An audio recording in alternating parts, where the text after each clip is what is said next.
जय हिंद दोस्तों। चलिए दोस्तों बात करते हैं इस एक और क्वेश्चन के बारे में। इस क्वेश्चन में एग्जामिनर ने क्या कहा है, a man started off a business with a certain capital amount in the first year ही earn 60% profit and donate 50% of the total capital initial amount plus का profit. If followed the same process with the remaining capital after the second and the third year, if at the end of the 3 year he left with 15360, what was the initial amount। यानी examiner ने क्या कहा कि एक व्यक्ति है, उसके पास कुछ कैपिटल थी, उसने उसे बिजनेस में लगाया और बिजनेस में लगाया तो उसे 60% यानी 60% का प्रॉफिट हुआ। तो वो कैपिटल और प्रॉफिट को जोड़ देता है और जितना अमाउंट आता है उसका वो क्या करता है, हाफ डोनेट कर देता है। और ऐसा ही लगातार वो 3 साल तक करता है। 3 साल के अंत में उसके पास जो अमाउंट बचता है ये बचता है। तो एग्जामिनर पूछ रहा है कि वो जो इनिशियल उसने अमाउंट लगाया था, शुरू में जो अमाउंट लगाया था वो अमाउंट क्या था। तो चलिए आइए इस क्वेश्चन के बारे में बात करते हैं। तो पहले हम यहाँ देख लेते हैं कि ये क्या है। ये दे रखा है 60% प्रॉफिट। तो 60% प्रॉफिट को मैं लिख सकता हूँ 60/100।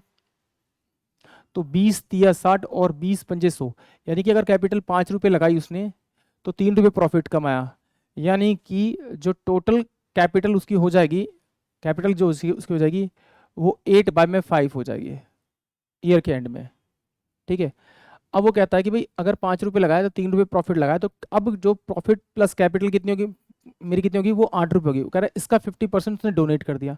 तो इसका अगर मैं 1/2 करूँगा तो ये मेरे पास कितना आ जाएगा, 4/5। यानी 4/5 तो वो डोनेट कर देगा अपनी प्रॉफिट प्लस कैपिटल का, और 4/5 को आगे बिजनेस में लगा लेगा। इसी को हम लोग यूज़ करेंगे और आगे क्वेश्चन को सॉल्व करेंगे।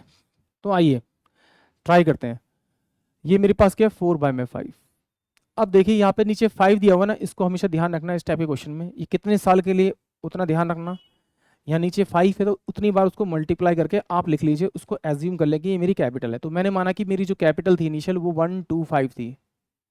अब 125 कैपिटल थी तो इसमें से इसने कितना किया, इसमें से इसको 60% का प्रॉफिट लिया प्लस जोड़ा और उसका 50% डोनेट कर दिया। तो उसके बाद ये रिमेनिंग मेरे पास ये बचा।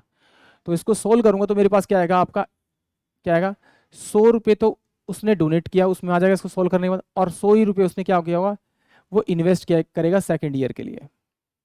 ये एग्जामिनर ने दिया हुआ, यानी इसका निकालेंगे 125 × 4/5 तो 100 आएगा। 100 रुपीज़ डोनेट कर दिया उसने और 100 रुपीज़ क्या कर दिया उसने, आपका इन्वेस्ट कर दिया। ठीक है। अब इस 100 रुपीज़ में से वो क्या करेगा, आपका इसका 4/5 निकालेंगे तो मेरे पास क्या आएगा, रिमेनिंग अमाउंट निकलेगा और जितना रिमेनिंग अमाउंट होगा उतना ही डोनेट अमाउंट भी होगा। तो इसको सोल्व करेंगे तो ये नहीं, 80 रुपये, 80 रुपये उसने क्या किया, डोनेट कर दिया और 80 रुपये उसके पास में रिमेनिंग बचा और ये इसने बिजनेस में लगा दिया। फिर इस 80 रुपये का ये थर्ड ईयर के लिए उसने 4/5 निकाला तो 16×4 = 64, 64 रुपये उसका क्या होगा, 64 रुपये जो है उसका डोनेट हुआ है और 64 रुपीज़ जो है उसने इन्वेस्ट कर दिया। अब एग्जामिनर कह रहा है कि ये 64 नहीं है, ये है कितना, 15360 है। तो इसको किस नंबर से मल्टीप्लाई करूँगी ये बन जाए, तो नहीं पता तो डिवाइड कर लेते हैं। आइए 15360 डिवाइड बाय में 64। तो 64 से डिवाइड करेंगे तो कितने पे जाएगा, मेरे पास में 2 में जाएगा। तो 4 दूनी 8 और 6 दूनी 12, तो ये 8 5 13, तो यहाँ बचेगा 2 और 6, तो ये 4 से जाएगा। तो 4 चौक 16, 4 6 24 और 1 25, यानी कि 240। अगर इस नंबर को यानी 64 को 240 से मैं अगर मल्टीप्लाई करूं तो मेरे पास ये वाला अमाउंट आ जाएगा। बट एग्जामिनर क्या पूछ रहा है मेरे से, इनिशियल अमाउंट पूछ रहा है, इनिशियल। तो इसी नंबर को अगर आप डायरेक्टली इससे मल्टीप्लाई करेंगे तो आपका इनिशियल अमाउंट आ जाएगा। तो एक बार देख लेते हैं। तो 125 इंटू में 24, 25 चौके 100 यानी 2 जीरो, 5 4 एकम 4 5, 25 दूनी 50 और ये 2। तो इसका मतलब 0 0 0 और ये 3 और एक 0 और, यानी कि इनिशियल में जो कैपिटल थी उसके पास में वो कितनी, 30,000 थी। यानी कि ऑप्शन जो ए है वो इस क्वेश्चन का करेक्ट होगा। एक बार फिर देखते हैं। माना 125 कैपिटल थी, 125 की क्यों मानी, क्योंकि नीचे कितना आ रहा है, 5 रुपये कैपिटल इन्वेस्ट कर रहा है तो टोटल 4 रुपये का वो प्रॉफिट अर्न कर रहा है। तो इसका मतलब ये 3 बार तो मेरा कटेगा क्योंकि 3 ईयर दे रखा है। तो मैंने इसको 3 बार मल्टीप्लाई करके 125 मान लिया। जब 125 माना तो ये क्या है आपका, ये जो ये 4/5 है ये बचा हुआ अमाउंट है और यही उसका आगे इन्वेस्ट किया हुआ अमाउंट है। तो इसका क्या किया, 4/5 निकालेंगे तो 100 रुपीज़ क्या गया, उसने डोनेट कर दिया और 100 रुपीज़ इन्वेस्ट कर दिया। सेम इस 100 का फिर उसने क्या किया 4/5 निकाल दो, ये 4/5 क्या डोनेट किया हुआ अमाउंट है और रिमेनिंग अमाउंट भी यही है जो आगे इन्वेस्ट कर रहा है। तो ये कितना होगा, ये 80 हो जाएगा और ये कितना हो जाएगा, ये भी 80 हो जाएगा। इस 80 का फिर 4/5 निकालेंगे तो 4/5 इसने डोनेट किया तो 4/5 ही रिमेनिंग बचा। इसको ये अमाउंट कितना बचा 64, बट होना कि चाहिए 15360 है, इसको 240 से मल्टीप्लाई करेंगे तो ये अमाउंट बनेगा। इसी से आप डायरेक्ट इनिशियल अमाउंट को मल्टीप्लाई कर दीजिए, जो आपने एज्यूम किया है वही आपका इस क्वेश्चन का करेक्ट आंसर होगा, यानी कि ऑप्शन ए। अगर आपको इस तरह से नहीं करना तो आइए दूसरे तरीके से कर लेते हैं, 100% वैल्यू को मान के कर लेते हैं।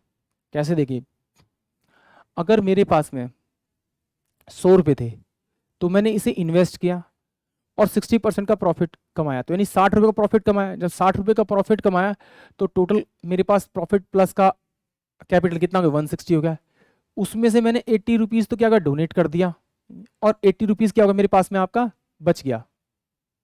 फिर सेकेंड ईयर मैंने माना कि मेरे पास 100 रुपये थे, उसमें से 160 रुपीज़ तो टोटल कैपिटल प्लस प्रॉफिट हो गया, उसमें से 80 रुपये डोनेट कर दिया और 80 रुपये उसके बाद में सेव हो गया। फिर सेम थर्ड ईयर में 100 रुपीज़ थे, 160 रुपये उसके पास टोटल हो गए कैपिटल प्लस प्रॉफिट, 80 रुपये उसमें से डोनेट कर दिए और 80 रुपये क्या हो गए उसके पास में, उसने आगे इन्वेस्ट कर दिए।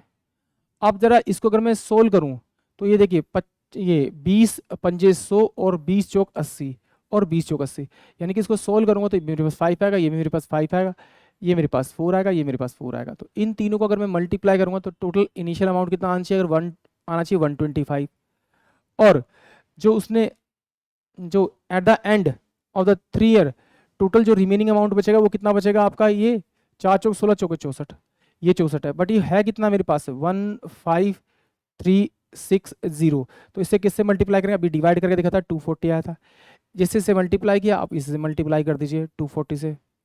जैसे आप इसे मल्टीप्लाई करेंगे तो आपका जो अमाउंट आएगा वो अमाउंट आएगा आपका 30,000 यानी 30,000, यानी कि ऑप्शन जो ए होगा वो इस क्वेश्चन के लिए करेक्ट होगा। आई होप आप सभी को क्वेश्चन समझ में आएगा। जय हिंद, जय भारत।